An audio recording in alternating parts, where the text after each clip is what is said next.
ଅଷ୍ଟ ମୟୂର ବିଡ଼ାଳର ଟକେ ପାରାଗଣେ ଘୋଟକେ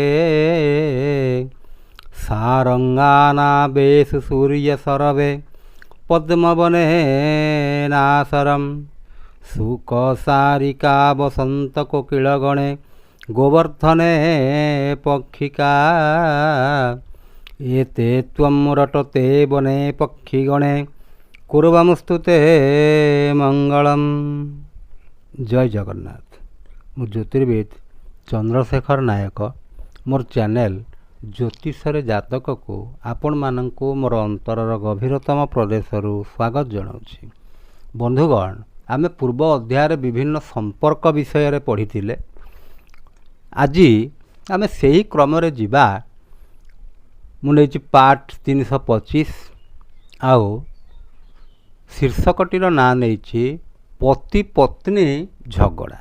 ତାମାନେ ସ୍ୱାମୀ ସ୍ତ୍ରୀଙ୍କ ମଧ୍ୟରେ ଯେଉଁ କଳହ ସୃଷ୍ଟି ହୁଏ ତାକୁ ଆମେ ଜ୍ୟୋତିଷୀୟ ତଥ୍ୟ ହିସାବରେ ଆଲୋଚନା କରିବା ଯେ କ'ଣ ପାଇଁ ସେମାନେ ଝଗଡ଼ା ଲାଗୁଛନ୍ତି ଆଉ ତା'ର ଉପଚାର କ'ଣ। ବନ୍ଧୁଗଣ, ଆମେ ଦେଖନ୍ତୁ, ଗୋଟେ ଛୋଟିଆ କଥା କହିବାକୁ ଯାଉଛି ଯେ ସ୍ୱାମୀ ସ୍ତ୍ରୀ ମଧ୍ୟରେ ଯେଉଁ ଝଗଡ଼ା ତାକୁ କୁହାଯାଏ ଦାମ୍ପତ୍ୟ କଳହଶ୍ଚୈବ ଅଦିନେ ମେଘଡମ୍ବରୁ। ତା ମାନେ ହେଉଛି ସ୍ୱାମୀ ସ୍ତ୍ରୀ ମଧ୍ୟରେ ଯେଉଁ ଝଗଡ଼ାଟି ସୃଷ୍ଟି ହୁଏ ସିଏ ଗୋଟେ ମୂଲ୍ୟହୀନ ଝଗଡ଼ା। ଏଇ ଘଣ୍ଟେ କି 2 ଘଣ୍ଟା ପାଇଁ ଝଗଡ଼ା ଟିକେ ଲାଗିଲେ ତାପରେ ଫେର ଶାନ୍ତି ହେଇଗଲେ। କିନ୍ତୁ ସେଇ ଝଗଡ଼ାଟି ଯଦି କଣ୍ଟିନ୍ୟୁଅସଲି ହେଉଥାଏ, ସବୁବେଳେ ହେଉଥାଏ, ତାହେଲେ ତାହା ବିପଦର କାରଣ। ଆଉ ଯେଉଁ ଘରେ ରାତି ପାଇଲେ ଝଗଡ଼ା ଲାଗୁଛି, ଜାଣିବେ ସେ ଘରେ ଯେତେ ଧନରତ୍ନ ଥାଉ, ସେମାନେ ଯେତେ ବଡ଼ ପଦପଦବୀର ଲୋକ ହେଇଥାନ୍ତୁ, ସବୁଗୁଡ଼ିକ ମୂଲ୍ୟହୀନ। ତାହେଲେ ଠିକ୍ ଅଛି ବନ୍ଧୁଗଣ, ଆମେ ଦେଖିବା ଯେ ପ୍ରକୃତରେ ଝଗଡ଼ାଟି କେମିତି ସୃଷ୍ଟି ହୁଏ ଆଉ କେଉଁ କେଉଁ ଗ୍ରହଗୁଡ଼ିକ ତା'ର କାରକ ଆଉ କେଉଁମାନଙ୍କ ଯୋଗୁଁ ହିଁ ଝଗଡ଼ାଟି ସୃଷ୍ଟି ହେଇଥାଏ। ଠିକ୍ ଅଛି ବନ୍ଧୁଗଣ, ଦେଖିବା। ଆମେ ଗୋଟେ ଲଗ୍ନ, ମନେକର ଏଇଟା ଗୋଟେ ଝିଅଟିର ଜାତକ କି ପୁଅଟିର ଜାତକ, ଆପଣ ଯାହା ବି ନେଇପାରିବେ। ମନେକର ଗୋଟେ ଝିଅଟିର ଜାତକ ଯଦି, ତାହେଲେ ଲଗ୍ନଟି, ମନେକର ଝିଅଟିର ଲଗ୍ନ ହେଲା ମେଷ ଲଗ୍ନ। ତାର ସପ୍ତମ କିଏ ନା, ତାର ସପ୍ତମ ଘର ହେଲା ଏଇଟା 7 ନମ୍ବର ଘର। 7 ନମ୍ବର ଘରଟି ହେଉଛି ସ୍ପାଉସର ଘର। ତା ମାନେ ଏଇଟା ଯଦି ଗୋଟେ ପୁରୁଷ ଜାତକ ତାହେଲେ ଏଇଟା ତା ସ୍ତ୍ରୀର ଘର, ଆଉ ଯଦି ଏଇଟା ସ୍ତ୍ରୀ ଜାତକ ତାହେଲେ ଏଇଟା ପୁରୁଷର ଘର। ତାହେଲେ ବନ୍ଧୁଗଣ, ଦେଖିବା ଆମେ ଏଠି ଗୋଟେ ଆଲୋଚନା ନେଇକରି ଆମେ ଗୋଟେ ବିଚାର କରିବା। କ'ଣ ନା, ସପ୍ତମେଷ ନୀଚ ରାଶିରେ ଥିବେ। ବନ୍ଧୁଗଣ ଦେଖନ୍ତୁ, ଇଏ ହେଲା ପ୍ରଥମ ପଏଣ୍ଟଟି। ସପ୍ତମେଷ ମାନେ ସପ୍ତମ ଘରର ଯିଏ ମୁନିବ, ମାଲିକ, ସିଏ ଯାଇଥିବେ ନୀଚ ରାଶିକୁ। ତାହେଲେ ବନ୍ଧୁଗଣ ଦେଖନ୍ତୁ, ନୀଚ ରାଶିରେ କିଏ କେଉଁ ଜାଗାରେ ରହିଲେ ନୀଚ ରାଶିରେ ରୁହନ୍ତି ମୁଁ ଆପଣମାନଙ୍କୁ ବହୁତ ଥର ଏଇଟା ବୁଝେଇ ଦେଇଛି, ହେଲେ ଆଉ ଥରେ କହିଦେଉଛି। ଦେଖନ୍ତୁ, ରବି ରହନ୍ତି ଯଦି ତୁଳା ରାଶିରେ 10 ଡିଗ୍ରୀ ପର୍ଯ୍ୟନ୍ତ, ତାକୁ ନୀଚ ବୋଲି କୁହାଯାଏ। ଆଉ ଚନ୍ଦ୍ର ରହନ୍ତି ବିଛା ରାଶିରେ 3 ଡିଗ୍ରୀ ପର୍ଯ୍ୟନ୍ତ ମାତ୍ର। ଆଚ୍ଛା, ମଙ୍ଗଳ ରହନ୍ତି କର୍କଟ ରାଶିରେ। ବୁଧ ଯଦି ରହନ୍ତି ମୀନ ରାଶିରେ। ବୃହସ୍ପତି ଯଦି ମକର ରାଶିରେ। ଆଉ ଶନି ରହନ୍ତି ଯଦି ମେଷ ରାଶିରେ। ଏ 7ଟି ଗ୍ରହଙ୍କ ବିଷୟରେ କହିଲେ ବନ୍ଧୁଗଣ। ରାହୁ କେତୁଙ୍କର ତ ଆପଣମାନେ ଜାଣିଛନ୍ତି। ରାହୁଙ୍କର ଏଇ 2ଟି ଘର ଉଚ୍ଚ, କେତୁଙ୍କର ଏଇ 2ଟି ଘର ଉଚ୍ଚ। ଆଉ ତାର ଓଲଟାଟା, ରାହୁ ଯଦି ଏ ଘରକୁ ପଳେଇ ଆସିଲେ, କେତୁ ଯଦି ଏ ଘରକୁ ପଳେଇ ଗଲେ, ତାହେଲେ ଆମେ ତାଙ୍କୁ ନୀଚରେ ବୋଲି କହିବା। ହଉ, ଠିକ୍ ଅଛି ବନ୍ଧୁଗଣ। ତାହେଲେ ଆମେ ଆଲୋଚନା କରିବା ଯେ ସପ୍ତମେଷ ଯଦି ନୀଚ ରାଶିରେ ରହନ୍ତି, ତାହେଲେ ଏଇଟା ଯଦି ମେଷ ଲଗ୍ନ ହେଇଛି, ସପ୍ତମ ରାଶିର ଇଏ ସ୍ୱାମୀ କିଏ ନା, ଆର ସ୍ୱାମୀ ହେଲେ ଶୁକ୍ର। शुक्र जदि एठी अछंती काहेकि ना शुक्र रहंती कन्या राशि रे शुक्र जदि कन्या राशि रे रहंती ताहले तांको नीचरे बोली कुहागला एई लग्न पई सेम जदि वृष लग्न होइथाय वृष लग्नर सप्तमेश किए ना मंगल ताहले मंगल जदि एठी रहंती मिथुनर बृहस्पति सप्तम घर ताहले बृहस्पति यदि एठी थांती सेमती कर्कट कर्कटर सप्तम घर शनि शनि जदि एठी थांती मेष राशि रे आ सिंह राशि रे किए ना एटा जदि सिंह राशि होइथाय ताहले सप्तम घरटी हला मध्य शनिंकर ताहले सेई शनि एठी थिबे आ जदि कन्या राशि होइछि आपणकर लग्नटी ताहले कन्या लग्नर सप्तमेश हेले किए ना बृहस्पति बृहस्पति एठी थिबे आ तुला जदि लग्न होइछि ताहले मंगल मंगल जदि एठी थिबे बंधुगण एई प्रकार आपण बुझिबे जदि सी नीच राशि को पलई थिबे सप्तमेश ठीक अछि। अच्छा आउ गोटे कथा सप्तम जदि पाप ग्रह थिबे पाप ग्रह किए किए मनकर शनि कि राहु कि केतु आउ रवि मंगल भी किंतु मुख्यतः पाप ग्रह तीनोटी शनि राहु आ केतु जदि सप्तम थांती ताहले कौन हुए ना पति पत्नी मध्य झगड़ा लागती किंतु बंधुगण आउरी गोटे मुख्य कथाटे देखंतु जदि ये सप्तम घर को हो बा जो सप्तमेश कथा कहउछि नीच राशि रे थिबे सप्तम रे पाप ग्रह थिबे थाउंतु किछि कथा ना जदि बृहस्पतिंकर दृष्टि तांको उपरे पड़ुथाय ताहले झगड़ा लागिबे नाही एतिकी मन रखंतु आपण खाली देखीदेले सप्तम रे जे शनि अछंती कि राहु अछंती कि केतु अछंती नाही नाही खाली देखीदेले हबो नाही ताधर आउरी कौन कथा रही बृहस्पतिंकर दृष्टि पड़ुथिबो तापर आउरी गोटे कथा बंधुगण देखंतु मनेकर लग्न होइछि तुला लग्न एटा एई लग्न कि एई लग्न होइछि एथिरे तो शनि जोगकारक ग्रह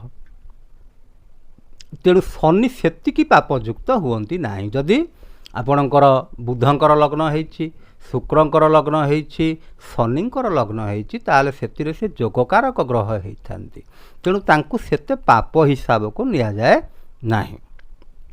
तापर बंधुगण देखंतु मंगल शनि किंबा राहु जदि दृष्टि दियंती सप्तमेश को आ सप्तम गृह को देखंतु बंधुगण मनेकर मंगल एई जगार अछंती मंगल एठी रही गले सी कौन कले एक रे सप्तम घरुटी की देखिले 1 2 3 4 आउ मनकर शुक्र एई जगार अछंती शुक्र हेले सप्तमेश मंगल आकु देखिबा सहित आकु भी देखुचंती देखंतु इटा गोटे प्रबल जोग हो जाए जा फल कि झगड़ा बेसी लागती सेमती मनकर शनि अछंती एई जगार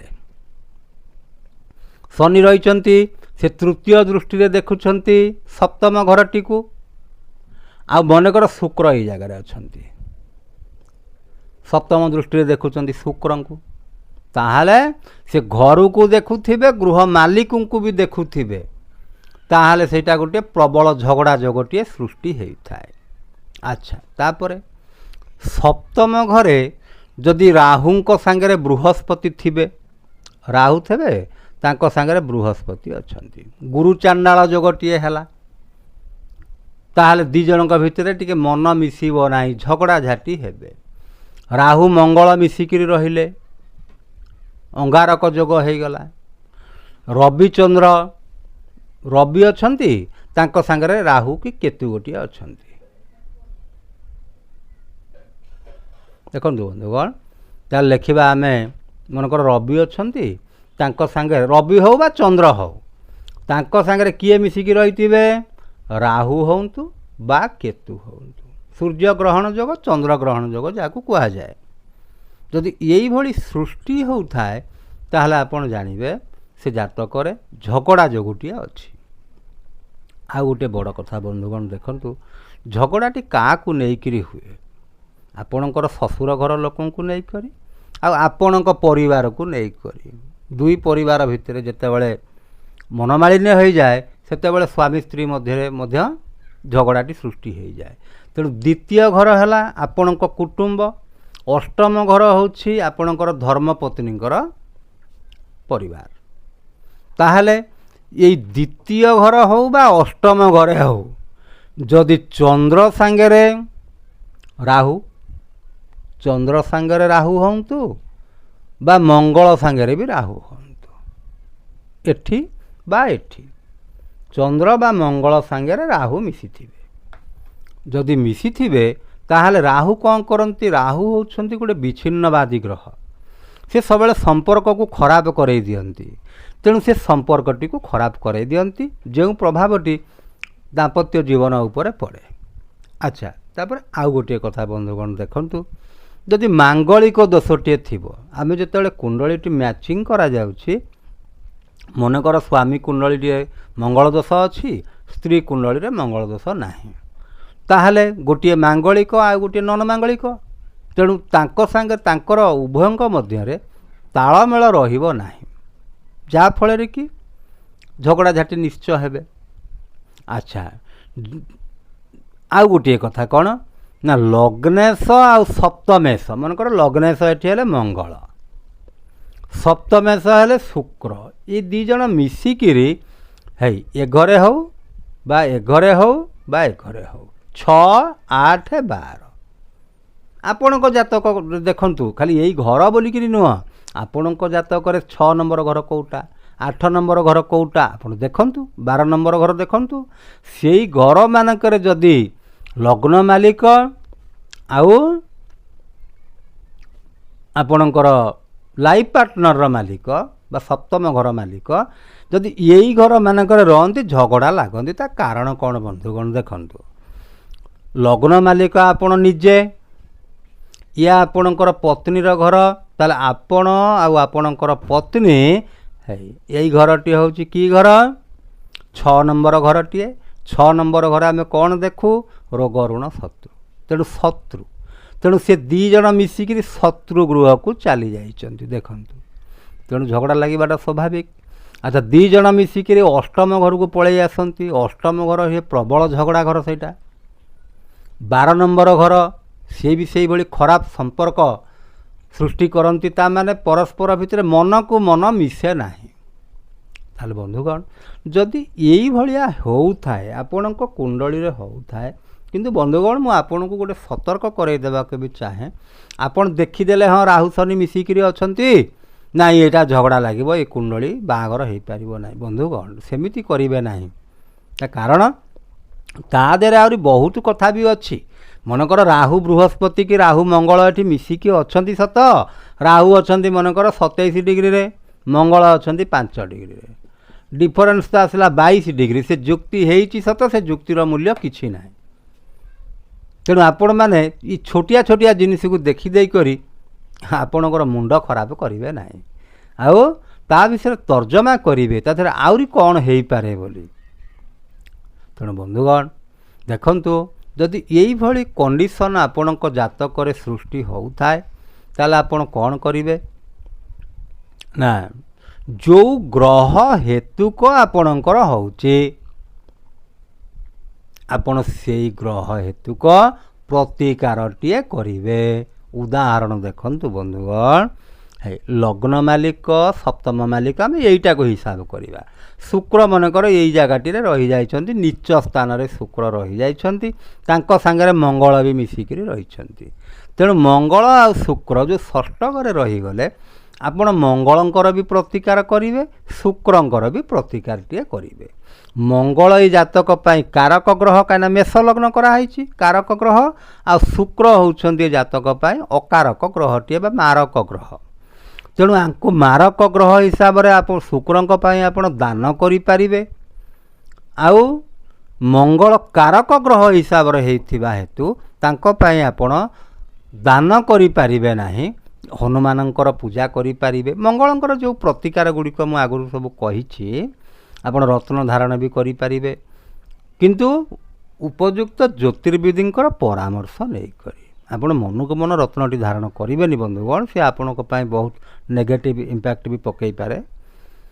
ଆଉ ବନ୍ଧୁଗଣ ଦେଖନ୍ତୁ, ଯଦି ଏଇଭଳିଆ କଣ୍ଡିସନ୍ଟେ ହେଉଥିବ, ଯେଉଁ ଗ୍ରହ ହେତୁକ ଅସୁବିଧାଟି ହେଉଛି, ତାହେଲେ ଆମେ ସେଇ ଗ୍ରହଙ୍କର ପ୍ରତିକାରଟି ଯଦି କରିବା, ତାହେଲେ ଦାମ୍ପତ୍ୟ ଜୀବନରେ ଆଉ କୌଣସି ଝଗଡ଼ାଝାଟି ହେବ ନାହିଁ। ବନ୍ଧୁଗଣ, ଆପଣମାନଙ୍କୁ ଯଦି ଭଲ ଲାଗିଥାଏ ଲାଇକ୍ କରିବେ, ସେୟାର କରିବେ ଆଉ ସବସ୍କ୍ରାଇବ୍ କରିବେ। ଏତିକିରେ ରହିଲି ବନ୍ଧୁଗଣ। ଜୟ ଜଗନ୍ନାଥ।